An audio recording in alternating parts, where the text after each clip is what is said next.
이 빌립보서 4장 19절은 우리가 익히 잘 아는 구절입니다. 미국의 20세기 초에 유명한 그 복음 전도자였던 D.L. 무디 목사님은 이 성경 구절이 나의 은행 창구 비밀번호라고 하였습니다. 오늘날 비밀번호 4자릿수를 말하라고 하면 0419가 되겠죠. 이 구절은 하나님의 구체적인 우리 인생에 복 주심이 있다는 것입니다. 여러분, 이 구절은 물질의 재정에 하나님의 풍성한 채우심만 있는 것이라고 생각하는데 이것보다 더 전방위적으로 하나님의 복 주심이 있다는 것입니다. 그러니 물질적인 필요뿐만 아니라 영적인 필요도 하나님께서 채워 주신다는 것입니다. 그리고 여러분, 이 구절은 빌립보 교인들에게만 해당되어지는 것이 아니라 신구약 시대 통틀어서 모든 성도들에게 다 경험되고 확인된 사실입니다. 그리고 여러분, 이 구절은 이스라엘 수천 년의 역사 속에서 분명히 경험을 하였습니다. 그래서 이 말씀은 오늘 너희들도 경험하고 확인할 수 있는 말씀이라는 겁니다. 그러므로 사랑하는 성도 여러분, 한 가지 물어보겠습니다. 이 구절이 여러분에게 지금 경험되고 있습니까? 어떤 분은 목사님, 예, 풍성하게 채워주시는 것을 경험합니다라고 대답하는 분이 있습니다. 그런데 어떤 분들은 경험하지 못합니다. 왜 저만 예외인 것 같습니다라고 그렇게 오해하는 분들도 있습니다. 그러므로 우리는 먼저 이 구절에 대한 오해를 해소해야 합니다. 여러분, 이 첫 번째 오해는 예수 그리스도 안에 있는 자에게만 모든 필요를 채워주십니다. 19절 말씀을 보시면 누구 안에 있는 자에게 채워주신다고 말씀하고 있습니까? 그리스도 예수 안에 있는 자에게.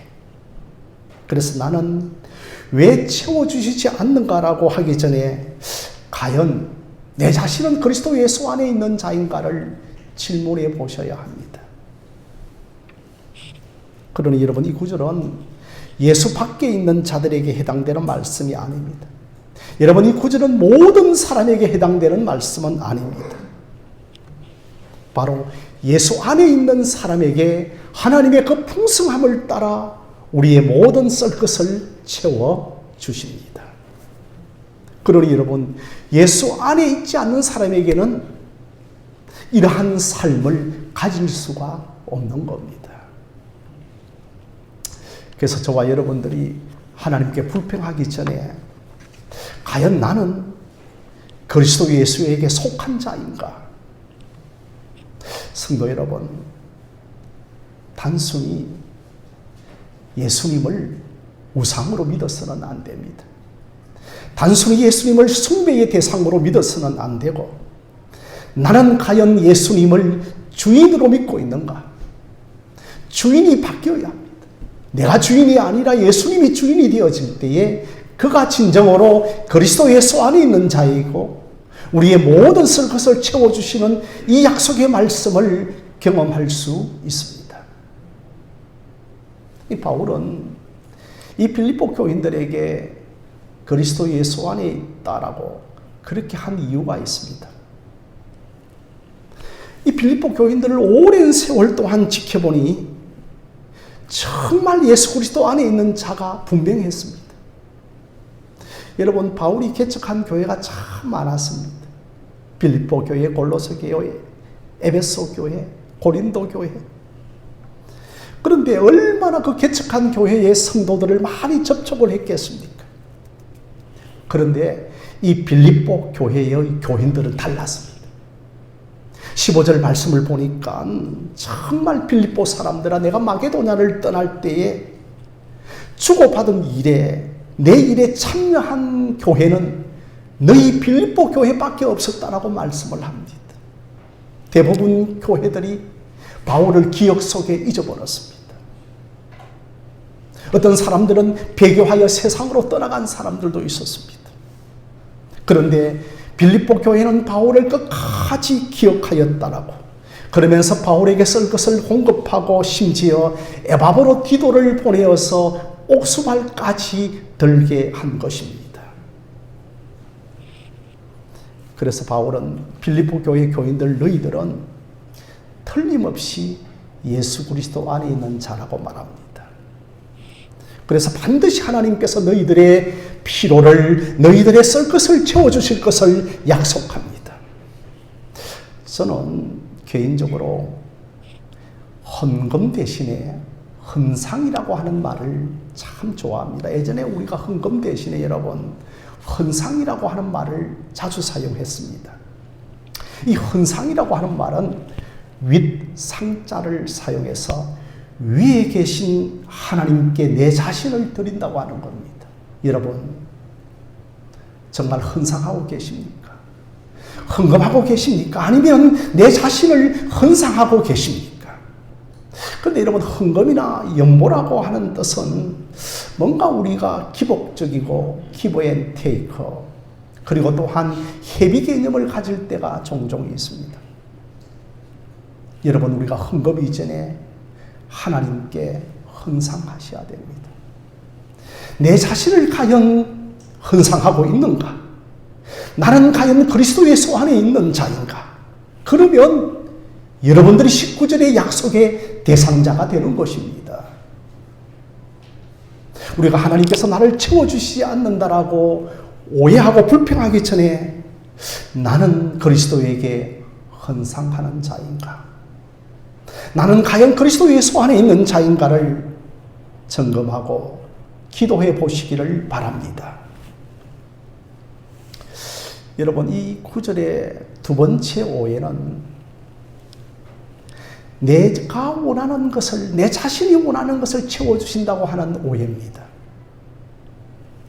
저는 풍족하게 채워주신다고 하는 이 구절을 보면 굉장하게 위로가 되고 힘이 됩니다.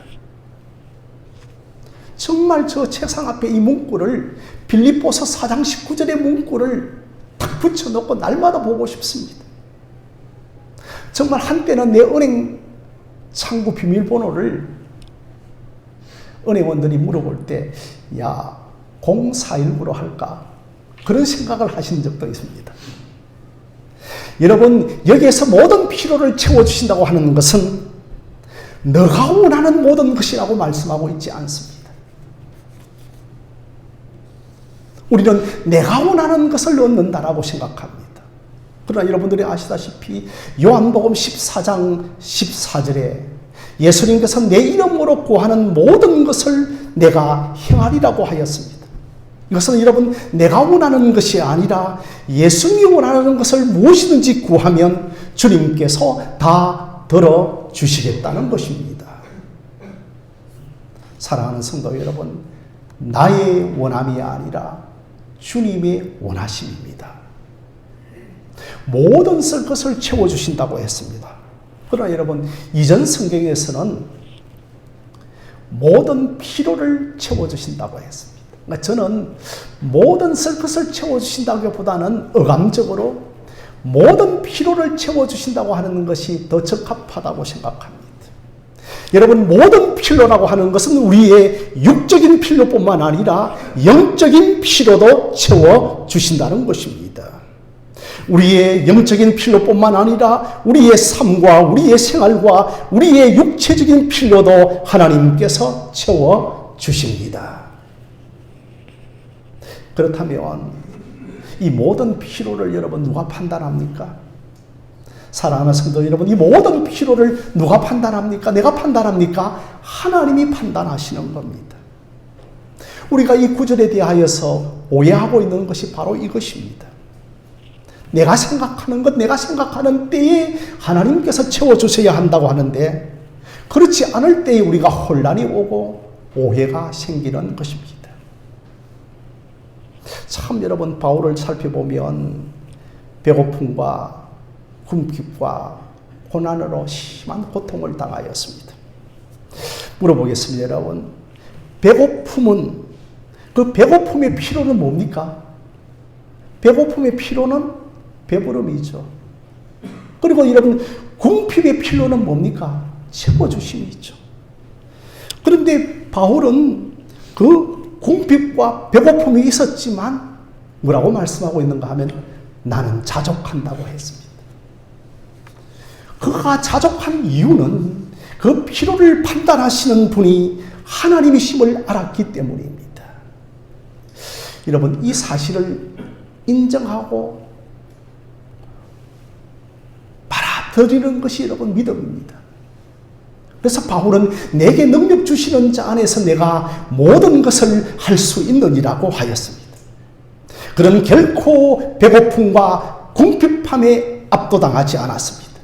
만족하며 살았습니다.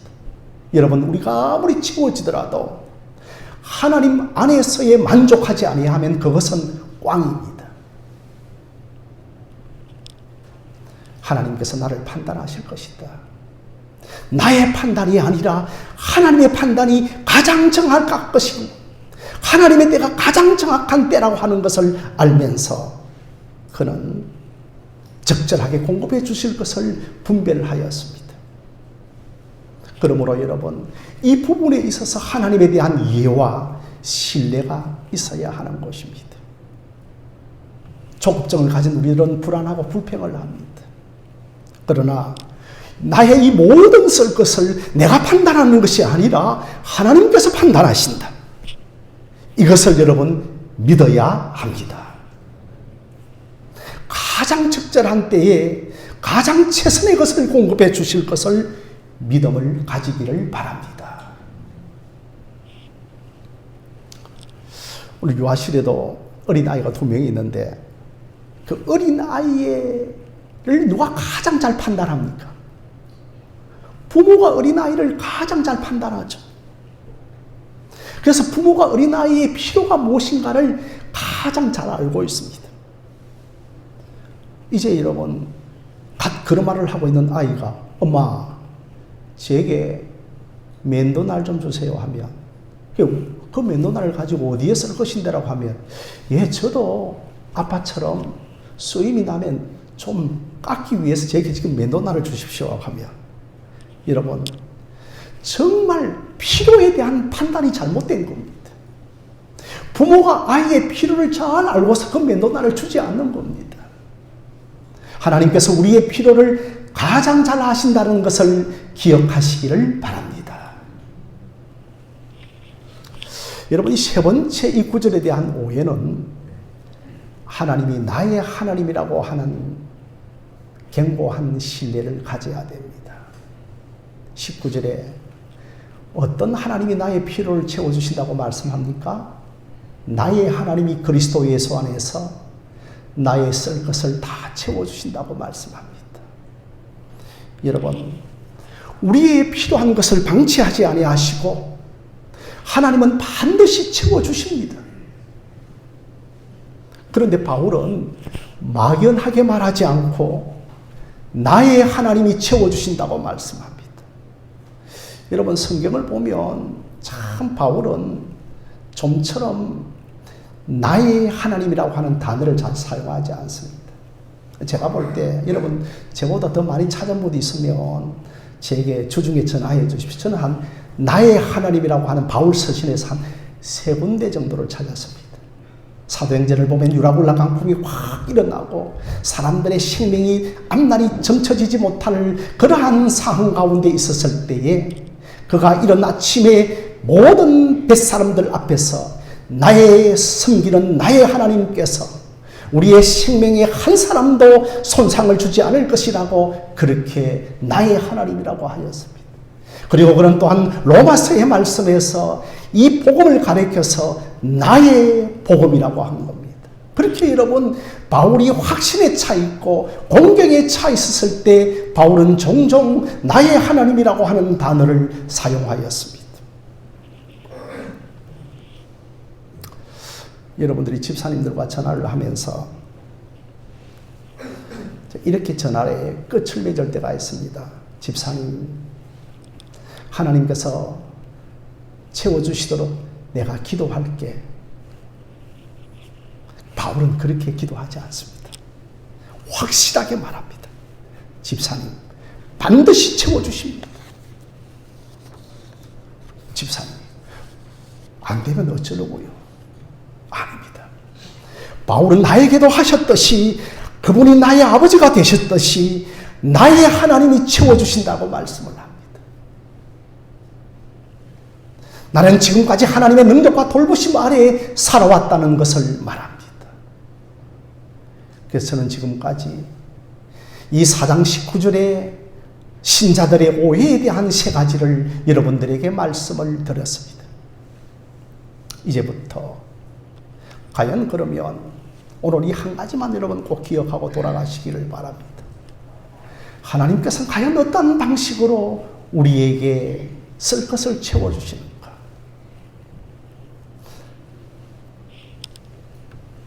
하나님께서는 영광 가운데 우리의 필요를 채워주십니다. 여러분 19절 말씀 제가 한 번 더 읽어보겠습니다. 나의 하나님이 그리스도 예수 안에서 뭐라고 말씀하고 있습니까? 영광 가운데 그 풍성한 대로 너희 모든 쓸 것을 채우시리라고 말씀합니다. 영광 가운데 하나님께서 우리에게 필요한 것을 채워주십니다.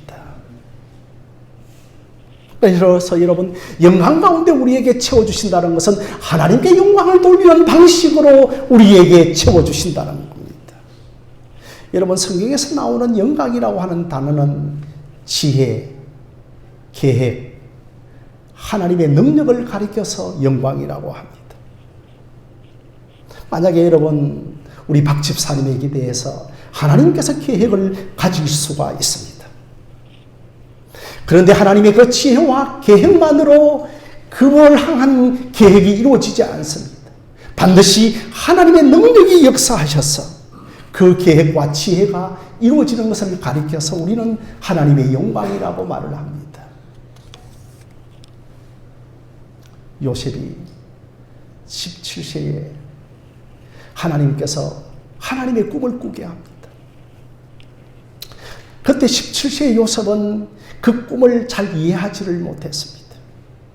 아니 여러분, 11별이 요셉에게 절을 하고 해와 달이 요셉에게 절을 하고 또 객꿈을 꾸게 되어지는데 모든 힘들의 곡식단이 요셉에게 절을 합니다.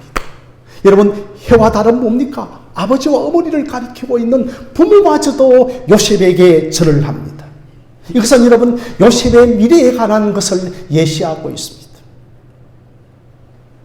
그러나 여러분, 이 요셉을 향한 그 하나님의 지혜가 완성되어지기까지는 요셉이 수많은 역경 속에서도 깨닫지를 못합니다. 그저 본다는 것은 모자이크 한 조각, 퍼즐 한 조각, 두 조각 정도에 보는 것에 불과합니다.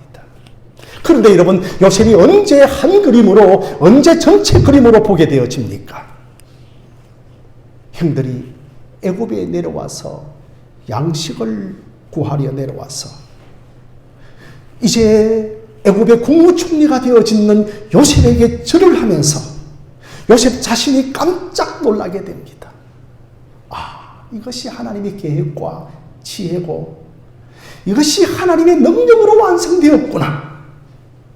이 흉년에 이스라엘을 살리기 위하여서 하나님께서 설계하신 커다란 그림임을 그는 알게 됩니다.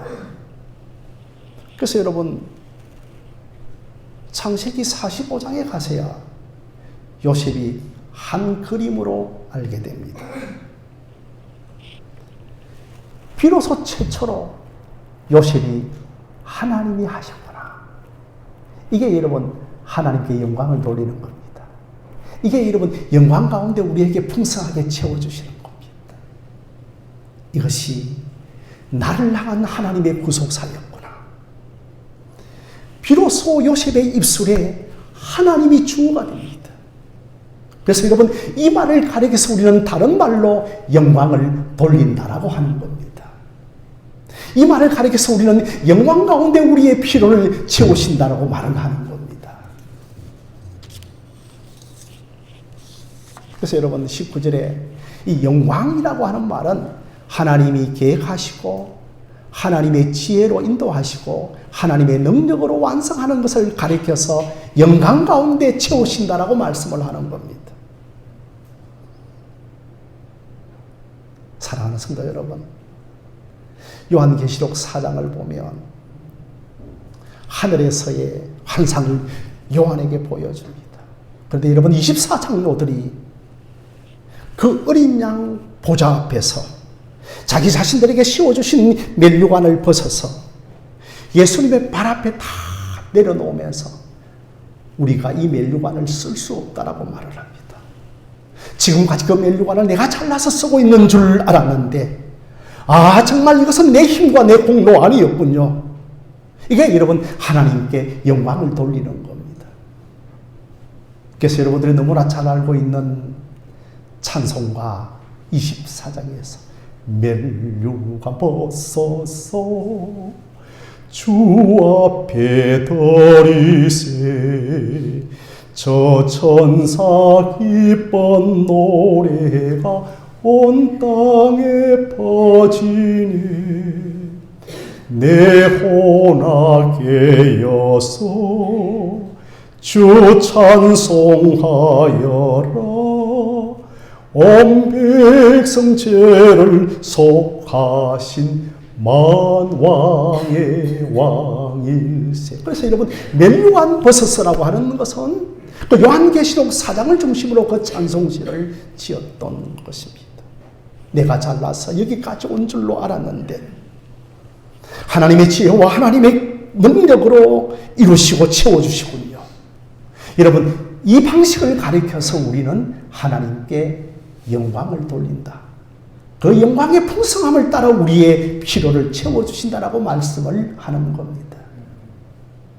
그래서 여러분 이것을 또한 다른 말로는 하나님의 은혜였습니다라고 하는 겁니다. 그런데 사랑하는 성도 여러분, 바울이 하나님께서 풍성하게 채워주신다고 하는데 어디에서 이 풍성하게 채워주신다고 고백하고 있습니까? 로마의 감옥에서. 로마의 감옥에서 나는 풍성하더라고. 로마의 감옥에서 나에게는 모든 것이 철철철 넘친다라고 말을 하고 있는 것. 로마의 감옥에서 기대했던 물품과 재정은 오지 않고 계속해서 고난과 매맞음과 헐벗음을 갖고 있습니다. 바울도 인간인지라 교회와 성도들에 대한 배신감도 있었을 것입니다. 낙심과 외로움과 무서운 미질 속에서 마침내 에바브로 기도가 옥바라지를 하기로 왔고 그 인편에 헌금을 받아놓고 보니 정말 지나온 시간들이 주마등처럼 지나가면서 바울이 몇 가지를 깨달은 것이 있었습니다. 지금까지 낙담했던 시간들, 지금까지 배신감을 느꼈던 시간들, 지금까지 고독했던 시간들이 없었다면 내가 이 하나님의 은혜를 깨달을 수 있었을까? 모든 하나님의 위로가 끊어진다고 생각할 때 하나님의 일이 이루어지지 않는 것이 아니었구나. 재정이 없다고 하나님의 일을 하지 못하는 것이 아니었구나. 그래서 여러분 이 방식을 통하여 우리에게 채워주시는 것을 가르쳐 하나님의 영광스러운 방식으로 우리를 채워주신다라고 하는 겁니다. 어떤 분은 목사님 저는 기도하는 쪽쪽 하나님께서 다 채워주시는 것을 경험합니다라고 그렇게 간증을 하는 분이 있습니다. 저는 꼭 하나님께서 그러한 방식으로 우리를 채워주신다라고 말하지 않고 싶습니다. 바울이 뒤돌아보니까 이렇게 그럴 수밖에 없었던 것이 다 하나님의 지혜였습니다. 다 하나님의 계획이었습니다. 그래서 여러분 바울은 마지막 23절에서 은혜를 강조합니다. 우리 주 예수 그리스도의 은혜가 너희 무리들에게 있을지어다라고 말씀을 하고 있습니다. 물품이 오지 않았습니다. 선교지 현장에서 선교 옮김이 오지 않았습니다.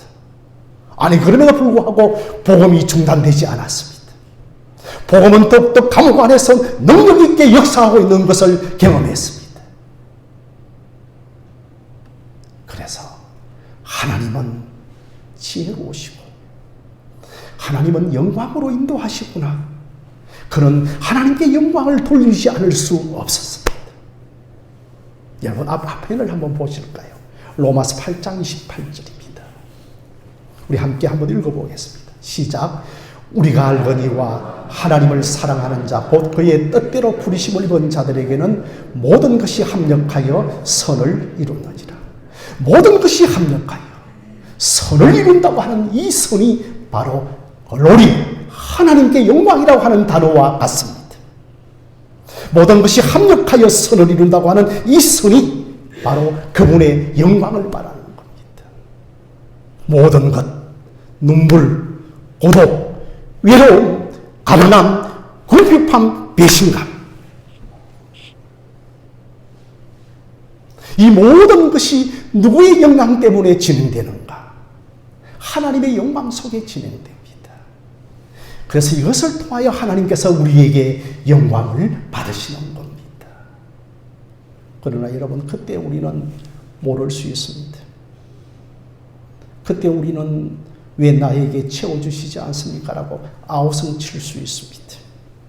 그러나 뒤돌아보니까 그 아우성 쳤던 현장이 하나님의 오묘한 지혜였습니다.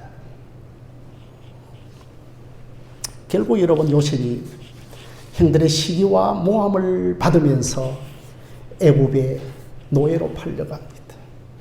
제일 먼저 누구의 집에 갑니까? 바로 보디발 장군의 집에 노예로 갑니다. 그런데 여러분, 여기서 노예 요셉은 끝이지 않고 심지어 감옥까지 들어갑니다. 그런데 여러분, 요셉에게 후렴구처럼 따라다녔던 문장 하나가 있습니다. 요셉에게 후렴구처럼 따라다녔던 단어 하나가 있습니다. 어떤 단어입니까? 요셉에게? 요셉은 형통하였더라 합니다. 요셉은 하나님이 함께 하심으로 형통하였더라.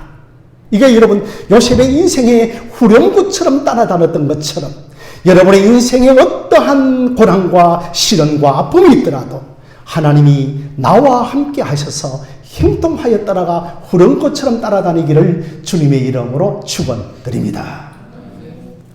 우리 함께 창세기 39장 23절 말씀을 읽어볼까요? 함께 읽겠습니다. 시작. 간수장은 그의 손에 맡긴 것을 무엇이든지 살펴보지 아니하였으니 이는 여호와께서 요셉과 함께 하심이라. 여호와께서 그를 범사에 형통하게 하셨다라고 합니다. 그러니 여러분, 요셉을 보디발의 집에서도 형통하게 하였고 감옥에서도 하나님이 함께 하심으로 형통하게 하였습니다. 여러분, 이 형통은 세속적인 형통이 아닙니다. 이 형통은 만사 형통이 아닙니다. 이 형통은 하나님께 영광을 돌리는 형통입니다. 이 형통은 내 인생을 향한 구속사를 이루는 형통입니다. 이 형통은 하나님의 지혜가 있는 형통입니다. 그러므로 사랑하는 우리 하늘샘 교회 성도 여러분, 믿음으로 잘 견뎌내시기를 바랍니다. 여러분, 요한계시록 그 4장의 특징은 뭐냐 하면 그 24장로들이 정말 자신들이 쓰고 있는 멜류관을 벗지 않으면 안 될 정도로 하나님이 다 하셨군요. 모든 것이 하나님께 영광입니다라고 고백하십니다. 그래서 여러분, 요한계시록에 나오는 그 24장로들은 구약의 12장로, 완전수 12장로, 신약의 12장로를 합쳐서 24장로, 신구약의 모든 구원받은 하나님의 백성을 가리킵니다. 여러분, 요한계시록은 우리의 장차 앞으로 이루어지게 될 예언의 책이 아니라 오늘 현실을 살아가는 지금의 책인 겁니다. 저는 요즘 사진기를 잘 사용하고 사진 찍으러 다니지 않습니다. 워낙 스마트폰 기능에 보면 어떤 기능이 있는가 하면 줌업 기능이 있습니다. 줌잇 기능이 있고 멀리 있는 것을 확 확대하면 확 내게 가까이 다가와서 어떻게 보인다고요? 상시하게 크게 보이는 그 줌인 기능이 다 사진기에 있죠.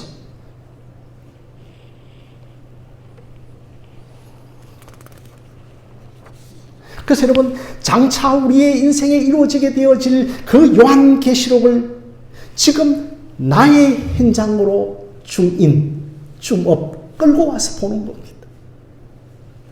그래야 여러분, 창세기 35장의 요셉을 끌고 와서 지금 나의 현장에서 보는 겁니다. 그것을 여러분 확 확대해서 보면서, 아, 내 인생도 하나님의 영광 가운데 채워주시겠구나. 내 인생도 하나님께서 합력하여 선을 이루시겠구나. 모든 것이 은혜이구나를 보는 것입니다. 어떤 군사 두 명이 대포 세부치가 중량이 많이 나갔습니다. 질질 확 산을 넘어갔습니다. 아니, 산을 넘어가니까 바로 큰 강이 펼쳐져 있는 겁니다.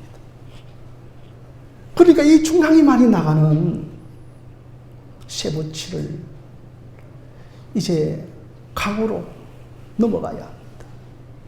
한 병사가 이 세부치를 들고, 대표를 들고 강으로 들어가면 이 대표가 물에 빠진다.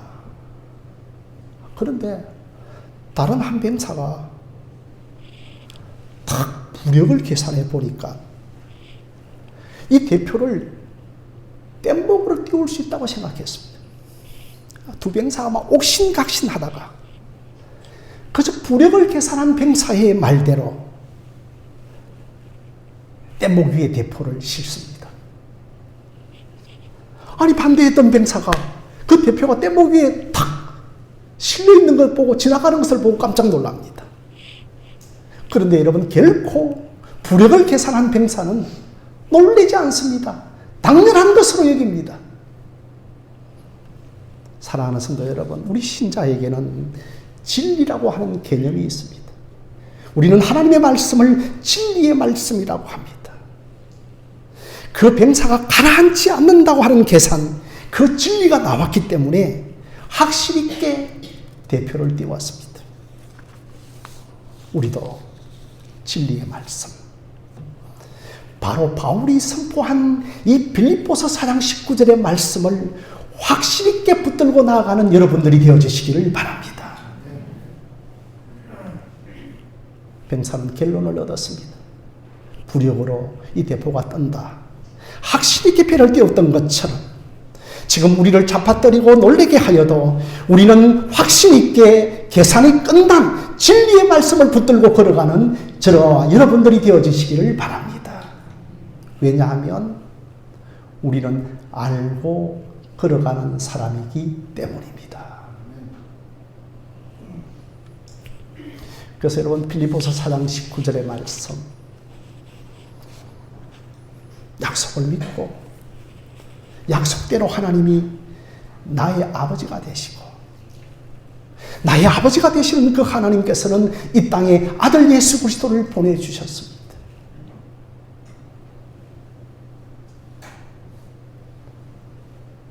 장로님들, 만약에 우리 장로님 혼자 이 땅에 남았더라도 예수님께서 십자가에 달려 죽으실까요? 나 혼자만 이 땅에 남았다 하더라도 예수님께서는 나를 위하여 십자가에 달려 죽으실 수 있는 분이십니다. 그것을 우리는 하나님께 영광을 돌린다는 겁니다. 그것을 우리는 하나님의 은혜라고 하는 겁니다. 하나님은 영광이란 방식으로 우리의 모든 썰 것을 채워주십니다. 하나님은 은혜라고 하는 방식으로 우리의 필요를 채워주십니다. 이것을 믿고, 이 결론이 난 것을 믿고, 나는 이 결론이 난 사람인 것을 믿고, 이 진리의 말씀을 붙들고 믿음으로 걸어가는 저와 여러분들이 되어지기를 주님의 이름으로 축원드립니다.